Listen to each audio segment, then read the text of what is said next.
Dixie Kong, you're really risking your life sitting under that land bridge. Hello everybody and welcome back to Let's Play Donkey Kong Country 3 Dixie Kong's Double Trouble.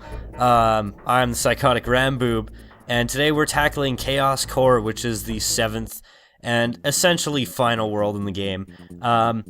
Now, one thing to note about this episode, when I went to go and, edit it, I noticed that for some reason the commentary on the first half of the episode was gone for absolutely no reason. So until about the 10.5 minute mark, this is going to be post-commentated, which I'm not really happy about, but you know, it happens sometimes. So the first level in this world is sort of an interesting one. It's sort of like a jungle-ish thing. We haven't really seen this design for a level yet, which I think is kind of cool personally. But the first bonus is actually right down here, and you can bust in there with Kitty Kong and just take over all that shiznit. This one's super easy, so like you shouldn't worry too much about anything, except maybe running out of time if you're like missing one of the stars and you can't find it. But yeah, it shouldn't be too bad. And one thing I do want to talk about this world is that this world is the Making Mirrors Gautier world. And what I mean by this is that the last time I played the game, which was about, I want to say like a year and a half, 2 years ago or something like that, I played this game, and while I was playing this world specifically, I was listening to the album Making Mirrors by Gautier, and that was the point where I realized how great of an album that actually is. And to this day, it's one of my favorite albums. And I think I talk about it later in the video, so that's all I'm going to say about it for now. The third level that we do in this world, though, is like the State of the Art song, where like I was listening to the song State of the Art, and I just realized how weird it was. But again, I talk about that later in the video, so I'm not going to keep talking about it right now. This part is quite difficult. You have to like jump up and down, and right where that banana is, there's actually like a bonus barrel right above it, which I do show at the end of the video, don't worry. I didn't skip out on anything or anything like that. But I did like miss a bonus. As you could probably tell at this point, I haven't practiced this world, and I'm not going to practice the rest of it. I've actually recorded up to halfway through the Lost world as of right now. So yeah, so I've beaten this one and then gotten halfway through the world after this, and then that's as far as I've gotten so far. So you might be wondering a little bit, like, why am I doing this today? Where's Wind Waker? God damn it. Well, I'm doing this today because I'm not gonna have time to record, sit down and record the Earth Temple for quite a while for Wind Waker. So that being said, I'm not gonna be able to, like, I want to record the whole thing at once, and I actually wanted to have like a guest commentator on for that as well. So I'm sort of delaying the Earth Temple a little bit so that I'll have time to go and record all of it, because I would record it next weekend. It's Tuesday, November 19th, by the way. I would record it next weekend, which to you is last weekend, I guess, when this video goes up.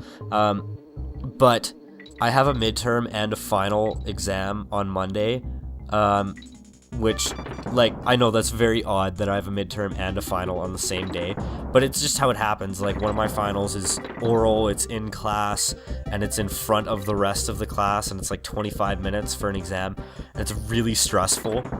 So, I mean, I want to make sure I do really well on it.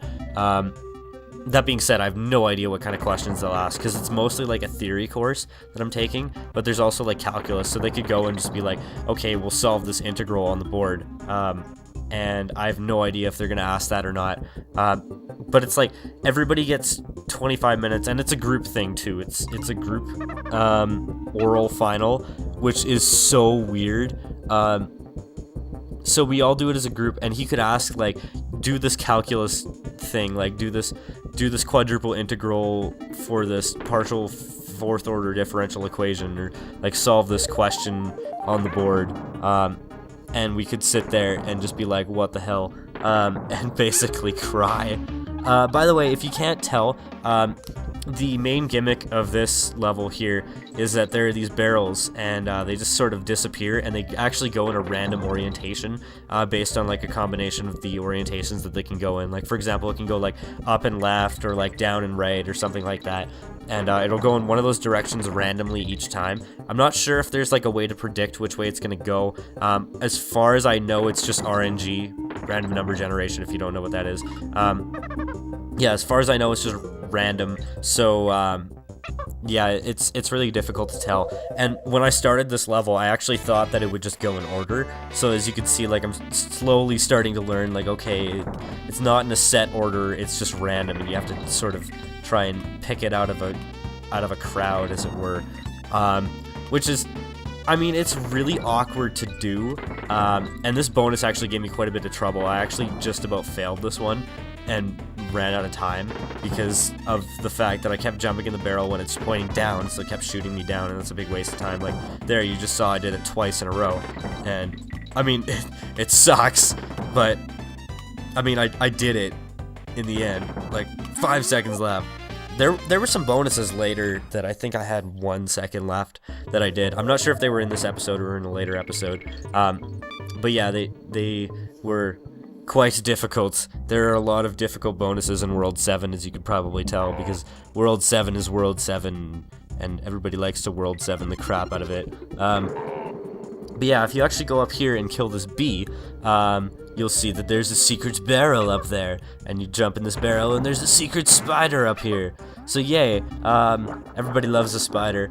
I have realized recently that the spider is essentially like the ultimate weapon in this game, because you can kill everything with this thing's projectiles.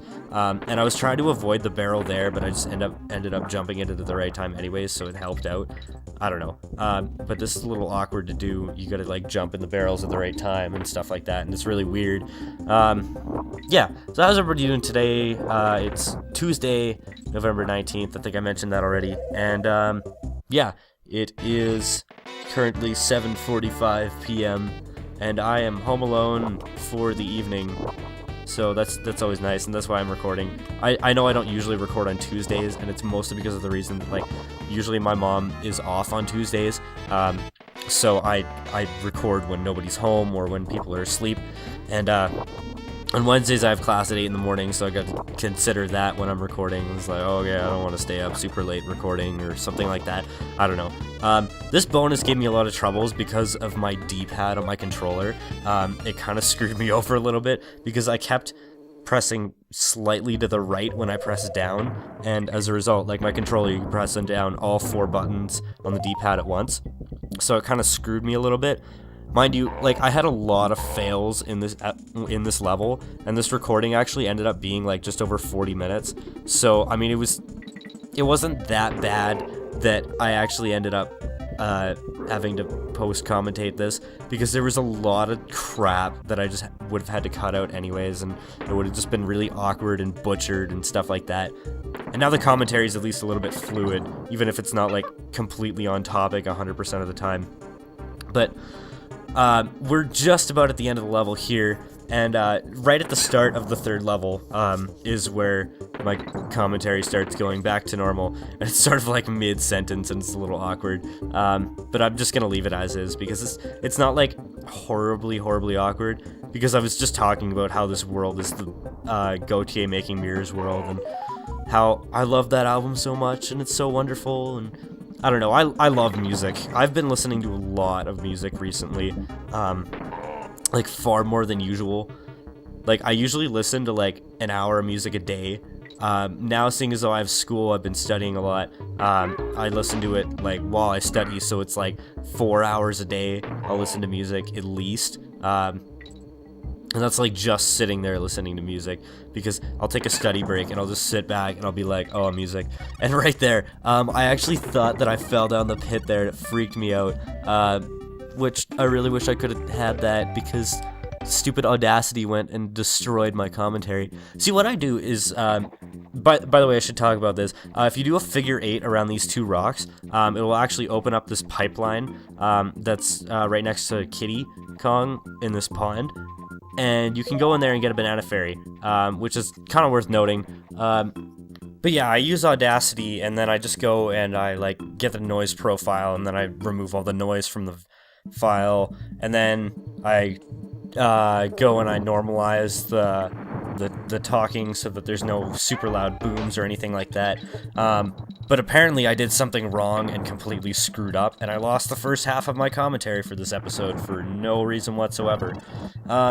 Anyways, we're getting very close to the area where I started talking again. We're getting close to the base! Oh my god, it's been way too long since I referenced Star Fox 64.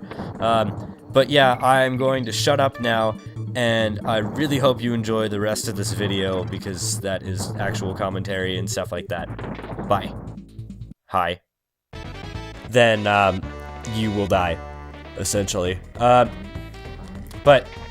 But yeah, this is the Gautier Making Mirrors world, and while I was playing this level particularly, that was the first time I'd heard the song State of the Art, which if you haven't heard that song, it's very, very odd, and it's about like a guy's TV, and it's just really weird all around, but, oh, I saw that coming. I definitely saw that coming, but the song is like in a super low register, like, except like an octave lower than that, and I don't know how to sing that low. Well, I can't sing that low, so like I'm not gonna try and imitate it crazy good or anything like that. But I mean, again, if you haven't heard that album, I would definitely recommend giving it a listen to. It's one of my favorite albums, and yes, I know there was the one song that was obnoxiously popular, but you know what? That's just one song on an album. And you know, I found that with, what is that? Some Nights by Fun, that album. Like there was the one stupidly popular song that like most people by now probably hate. But I mean, after that, it's not that bad. Oh. Did I lost my barrel. That was my one shot. God damn it. I'm contemplating killing myself, but I just realized that you can go backwards from there. Or you just can't. Well, I guess that gives me another shot then. Maybe. I don't know. Depends if I can get up that hill. But yeah, like, I've noticed with a lot of really popular albums with really popular songs. Oh! Thank you, Dixie. You were the best. I'm gonna see if I can get this DK coin this time. Strike you, bird. There we go. Strike me down if you can, or something like that. I don't remember what he says there. But yeah, I found that with a lot of really popular albums, like with an album with one really popular song, is that the album as itself gets a really bad rap because you get one song that everybody has heard to death.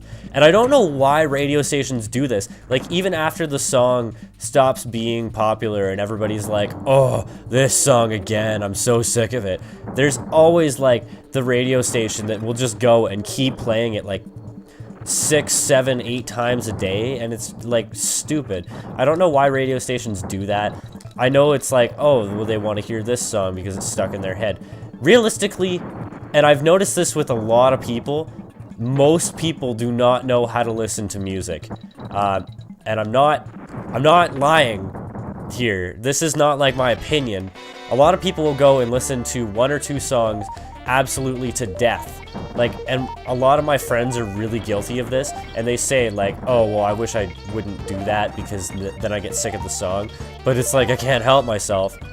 Dude, that did not hit me. But yeah, they like can't help themselves. They just have to listen to the song over and over again until it's dead for them. And I don't understand the logic behind that, because like, I've always been a guy who I'll listen to like a full album, and like by doing that, it causes me to not get sick of like one particular song on the album. Like, I mean, sure, there'll be some songs on an album that I like more than others.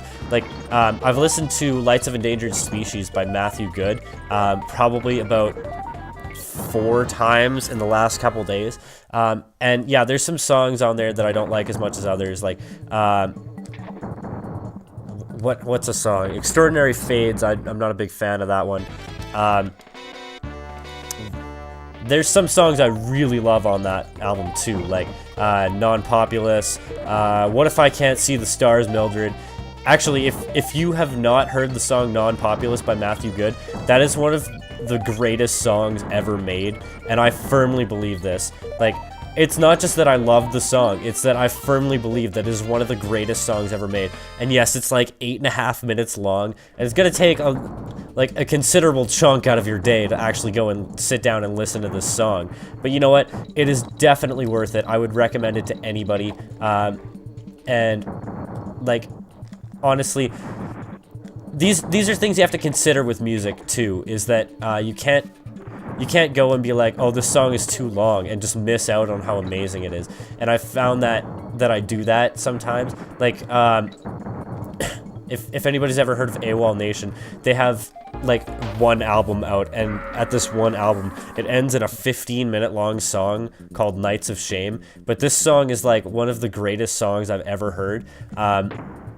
And it transcends like 4 different genres. It's like R&B, it's rap, it's rock, it's got like little jazzy parts here and there, and it's like amazing. It's amazingly written, and it's amazingly like produced and amazingly crafted and well done, and I just love it. But I mean, like, sometimes I'll go and I'll be like, oh, well, I want to listen to some music. And I'll look at that song and I'll be like, you know, I really love that song, but it's so long. And that defers me sometimes. And I really wish that I never did that, because of the fact that, like, just because it's long doesn't mean it's not amazing and it's not worth listening to. Because, in all honesty, like, a lot of the songs that I really, really like are songs that just happen to be really, really long. And I find this all the time, that I'm listening to songs that are like 6, 7, 8 minutes long, or like even longer. I have one song on my iPod that's 42 minutes long. It's called 6 Degrees of Inner Turbulence, I believe. I think, or something like that. It's by Dream Theater. And I've listened to the song, like, I haven't listened to it that many times, in all honesty.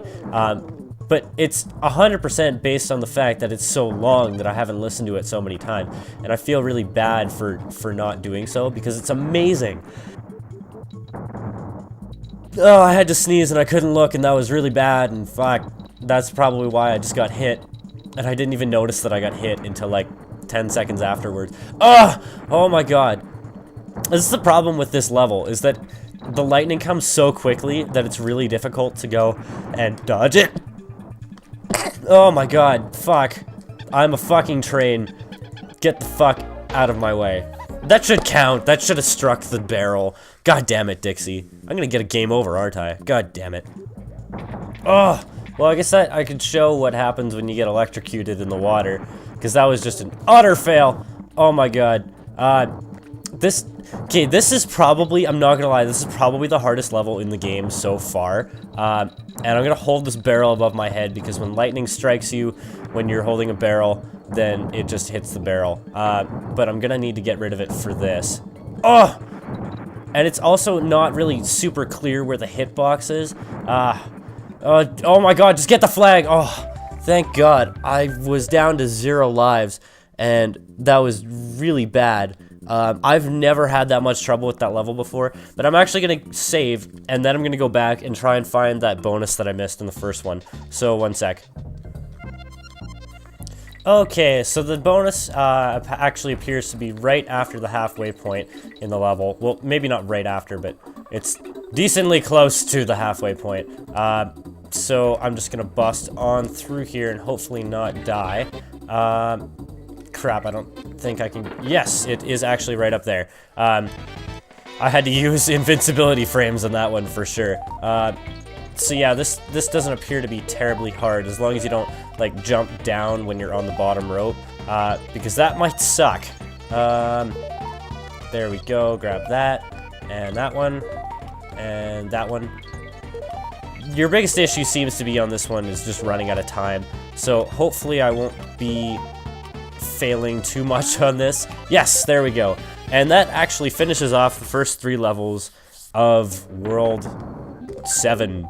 also known as the last world in the game. So yeah, I'm gonna call that an episode, and next time we will go and we will actually go and fight the final boss after taking out Coin Dozer Clamber, which is a kind of interesting level. But I will see you guys in the next one. Goodbye, and have a wonderful tomorrow.